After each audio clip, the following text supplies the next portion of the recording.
بسم اللہ الرحمن الرحیم۔ السلام علیکم رحمۃ اللہ وبرکاتہ۔ یامی کی چھوٹی سی دنیا میں آپ سب کا سواگت ہے، تو آئیں اور یامی کی چھوٹی سی دنیا میں شامل ہو جائیں۔ رب اشرح لی صدری ویسر لی امری واحلل عقدۃ من لسانی یفقہوا قولی۔ سورہ توبہ میں میرا رب فرماتا ہے، ان عدۃ الشہور عند اللہ اثنا عشر شہرا فی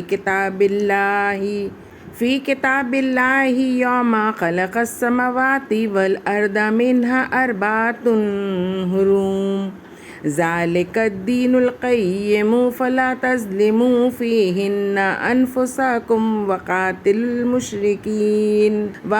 المشرکین کافۃ کما یقاتلونکم کافۃ وَاعْلَمُوا أَنَّ اللَّهَ مَعَ الْمُتَّقِينَ۔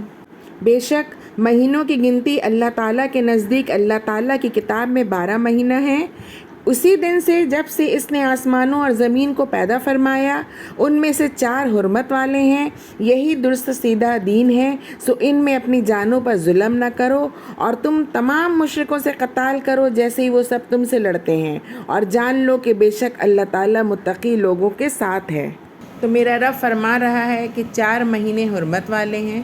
4 مہینے حرمت والے ہیں، یہ کون سے 4 مہینے حرمت والے ہیں؟ ذوالقعدہ، ذوالحجہ، محرم اور رجب۔ تو ان 4 حرمت والے مہینے میں سے ایک حرمت والا مہینہ محرم ہے، اور آج ہم محرم کی فضیلت کے بارے میں جانیں گے۔ تو محرم کا چاند نکلنے والا ہے۔ محرم کا چاند جب نکلے تو سب سے پہلے ہمیں چاند دیکھ کر نئے چاند کی دعا پڑھنی ہے۔ حضرت طلحہ بن عبید اللہ رضی اللہ عنہ سے روایت ہے کہ ہمارے پیارے نبی صلی اللہ علیہ وسلم جب چاند دیکھتے تو یہ دعا پڑھتے، اللہم اہلہ علینا بالیمن والایمان والسلامتی والاسلام ربی وربک اللہ۔ یا الہی ہم پر یہ چاند امن، ایمان، سلامتی اور اسلام کے ساتھ طلوع فرما۔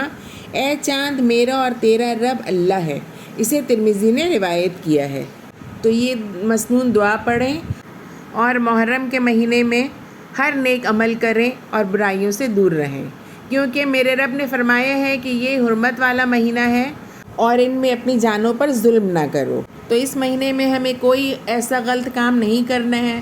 ایسے تو غلط کام کبھی بھی نہیں کرنا چاہیے، ہمیشہ گناہ سے پرہیز کرنا چاہیے، غلطیوں سے دور رہنا چاہیے اور اپنے آپ کو ہر نیک عمل کی طرف راغب رکھنا چاہیے۔ لیکن ان 4 حرمت والے مہینے میں خاص کر کے میرے رب نے ذکر کیا ہے، تو اس میں ہمیں بہت زیادہ دھیان رکھنا ہے۔ ہمیں جنگ و جدل نہیں کرنا ہے، ہمیں قتل و غارت گری نہیں کرنا ہے، ان سب سے بچ کر رہنا ہے اور جہاں تک ہو سکے نیکی کے کاموں میں پیش رہیں۔ اور ہمارے پیارے نبی صلی اللہ علیہ وسلم نے فرمایا ہے کہ زمانہ گھوم پھر کر اسی حالت پر آ گیا ہے جیسے اس دن تھا جس دن اللہ تعالیٰ نے آسمانوں اور زمین کو پیدا فرمایا تھا۔ سال 12 مہینوں کا ہوتا ہے، 4 مہینے اس میں حرمت کے ہیں، 3 تو پے در پے ہیں، ذوالقعدہ، ذوالحجہ اور محرم، اور چوتھا رجب جو جمادی الثانی اور شعبان کے بیچ میں پڑتا ہے۔ تو اس ماہ محرم کی فضیلت کا پتہ ہم اس بات سے چلتا ہے کہ ہمارے رب نے خود اس کا ذکر قرآن شریف میں فرمایا ہے، اور میرے رب نے اس ماہ کو حرمت والا مہینہ کہا ہے، اور ہمارے پیارے نبی صلی اللہ علیہ وسلم نے بھی اس کی حرمت کا ذکر کیا ہے۔ تو ہمیں اس کی حرمت کا پورا خیال رکھنا ہے اور ہر نیک عمل کرنا ہے اور ہر برائی سے دور رہنا ہے۔ محرم کی ایک فضیلت یہ بھی ہے کہ حضرت ابو ہریرہ رضی اللہ عنہ کہتے ہیں کہ رسول اللہ صلی اللہ علیہ وسلم نے فرمایا ہے کہ رمضان کے بعد سب سے افضل روزے محرم کے روزے ہیں جو اللہ کا مہینہ ہے، اور فرض نماز کے بعد سب سے افضل نماز تہجد کی نماز ہے۔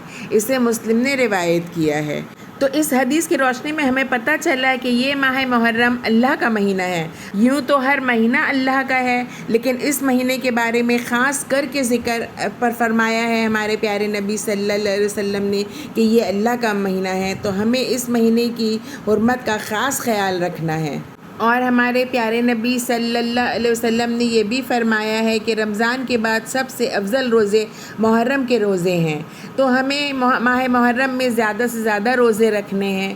کیونکہ رمضان کے فرض کے علاوہ جو نفل روزے رکھے جاتے ہیں ان نفل روزوں میں سب سے افضل ترین روزے اللہ تعالیٰ کے مہینے محرم کے ہیں۔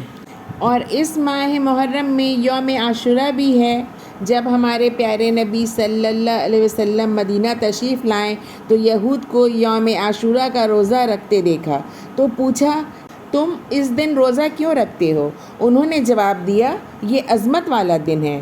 اس دن اللہ تعالیٰ نے حضرت موسیٰ اور ان کی قوم کو نجات دی اور فرعون اور اس کی قوم کو غرق کر دیا، تو حضرت موسیٰ علیہ السلام نے بطور شکر اس دن کا روزہ رکھا اور اس لیے ہم بھی یہ روزہ رکھتے ہیں۔ تو ہمارے پیارے نبی صلی اللہ علیہ وسلم نے فرمایا موسیٰ سے تمہاری نسبت ہم زیادہ قریب ہیں، اس لیے رسول اللہ صلی اللہ علیہ وسلم نے خود بھی روزہ رکھا اور صحابہ کرام رضی اللہ عنہم کو بھی اس کا حکم دیا۔ اسے مسلم نے روایت کیا ہے۔ ہمارے پیارے نبی صلی اللہ علیہ وسلم سے عاشوراء کے دن کے روزے کے بارے میں پوچھا گیا تو ہمارے پیارے نبی صلی اللہ علیہ وسلم نے فرمایا یہ پچھلے 1 سال کے گناہوں کا کفارہ ہے۔ اسے بھی مسلم نے روایت کیا ہے۔ یوم عاشوراء کا روزہ یہودی 10 محرم کو رکھتے تھے، محرم کی 10ویں تاریخ کو عاشوراء والے روز، تو ہمارے پیارے نبی صلی اللہ علیہ وسلم نے فرمایا یوم عاشوراء کا روزہ رکھو اور اس میں یہودیوں کی مخالفت کرو، اس سے پہلے یا بعد میں بھی 1 دن کا روزہ رکھو، یعنی عاشوراء کا روزہ جب بھی رکھا جائے تو ساتھ ہی 9ویں یا 11ویں کو ملا لیا جائے، یعنی کہ ہم جب عاشوراء کا روزہ رکھیں تو محرم کی 10 تاریخ کو روزہ رکھنا ہے تو ہمیں 9 کو بھی روزہ رکھنا ہے، یعنی 9 اور 10 دونوں کو۔ اگر 9 کو کسی وجہ سے روزہ نہ رکھ سکیں تو ہمیں چاہیے کہ محرم کی 10 تاریخ اور محرم کی 11 تاریخ کو روزہ رکھیں، یعنی 10ویں محرم کے ساتھ ہمیں 1 دن ملانا ہے، یا تو 9 محرم کو ملانا ہے یا 11 محرم کو، 2 روزے رکھنے ہیں۔ تو عاشوراء کا روزہ ضرور رکھیں، خود بھی رکھیں اور اپنے گھر والوں سے بھی کہیں، اپنے بچوں کو، اپنے رشتہ داروں کو کہیں کہ وہ بھی یوم عاشوراء کا روزہ رکھیں۔ یوم عاشوراء کے روزے کے بارے میں ہمارے پیارے نبی صلی اللہ علیہ وسلم نے فرمایا ہے مجھے اللہ پر گمان ہے کہ عاشوراء کا روزہ 1 سال قبل کے گناہ مٹا دیتا ہے۔ حضرت ربیع رضی اللہ عنہ فرماتی ہیں کہ رمضان کے روزے کے فرض ہونے کے بعد بھی ہم عاشوراء کے دن روزہ رکھتے اور اپنے بچوں سے بھی رکھواتے تھے۔ انہیں ہم اون کا کھلونا دے کر بہلائے رکھتے، جب کوئی کھانے کے لیے روتا تو وہی دے دیتے، یہاں تک کہ افطار کا وقت آ جاتا۔ تو ان سب باتوں سے ہمیں عاشوراء کے روزے کی فضیلت کا پتہ چلا، تو ہمیں یوم عاشوراء کا روزہ خود بھی رکھنا چاہیے اور اپنے گھر والوں کو بھی کہنا چاہیے کہ وہ بھی ضرور رکھیں، کیونکہ اس روزے کی بہت فضیلت ہے۔ یوں تو اس پورے مہینے کی فضیلت ہے کیونکہ یہ حرمت والا مہینہ ہے، اور اس حرمت والے مہینے میں ہمیں کیا کیا کرنا ہے؟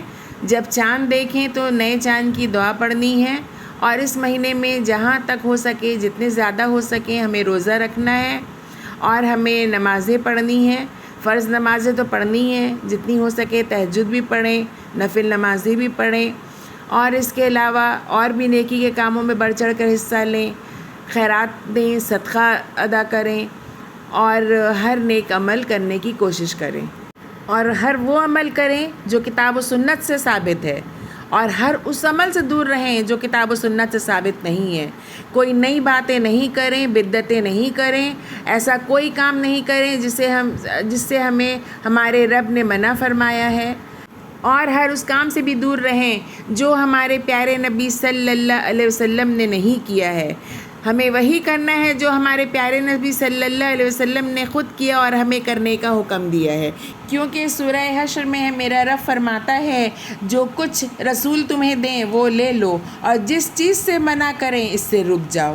تو جب ہمارا رب یہ فرما رہا ہے تو ہمیں وہی کرنا ہے جو ہمارے پیارے نبی صلی اللہ علیہ وسلم نے کیا ہے، ہمیں اس سے زیادہ نہیں کرنا ہے۔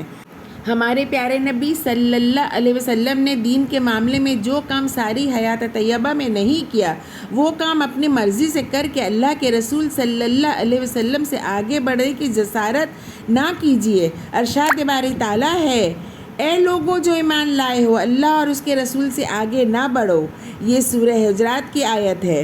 رسول اکرم صلی اللہ علیہ وسلم کی اطاعت اور اتباع کے مقابلے میں کسی دوسرے کی اطاعت اور اتباع کر کے اپنے اعمال برباد نہ کیجیے۔ ارشاد باری تعالیٰ ہے، اے لوگوں جو ایمان لائے ہو، اللہ کی اطاعت کرو، رسول کی اطاعت کرو اور کسی دوسرے کی اطاعت کر کے اپنے اعمال برباد نہ کرو۔ یہ سورہ محمد کی آیت نمبر 33 ہے۔ محرم میں کچھ لوگوں نے کچھ رسومات بنا لی ہیں اور کچھ ایسی حرکتیں کرتے ہیں، کچھ ایسے کام کرتے ہیں جو دین سے ثابت نہیں ہے، جو کسی حدیث سے ثابت نہیں ہے۔ نہ تو ان کاموں کو ہمارے پیارے نبی صلی اللہ علیہ وسلم نے خود کیا، نہ اپنے صحابہ کو حکم دیا۔ ان کاموں کو کبھی نہ تو صحابہ نے کیا، نہ تابعین نے کیا، نہ تبع تابعین نے کیا، تو ہمیں بھی ان کاموں سے دور رہنا چاہیے۔ آخر میں اپنے رب سے یہی دعا کروں گی کہ یا اللہ سبحانہ تعالیٰ تمام امت مسلمہ کو کتاب و سنت پر چلنے کی توفیق عطا فرمائیے، ہر اس کام کی توفیق دیے جس سے آپ راضی ہوں، اور ہر اس عمل سے دور رکھیے جس میں آپ کی ناراضگی ہو۔ یا اللہ سبحانہ تعالیٰ ہمیں صحیح سننے، صحیح کہنے اور صحیح سمجھنے کی توفیق عطا فرمائیے اور ان پر عمل کرنے کی، آمین یا رب العالمین۔ تو میرے عزیزوں، آج ہم نے جانا کہ محرم کے مہینے کی کیا کیا فضیلت ہے اور ان میں ہمیں کیا کیا عمل کرنے ہیں۔ تو عزیزوں، وہی عمل کریں جو کتاب و سنت سے ثابت ہیں، اور اس عمل سے دور رہیں جو کتاب و سنت سے ثابت نہیں ہے۔ امید ہے کہ آپ سب کو میرا یہ ویڈیو پسند آیا ہوگا۔ اگر پسند آیا ہے تو لائک کریں، شیئر کریں، سبسکرائب کریں، اور ہاں، بیل آئیکن میں کلک کرنا نہ بھولیں، اور کمنٹ کے ذریعے مجھے اپنے قیمتی مشوروں سے نوازیں۔ خوش رہیں، اپنا خیال رکھیں۔ اگلے ویڈیو میں بہت جلد ملاقات ہوگی، تب تک کے لیے اللہ حافظ۔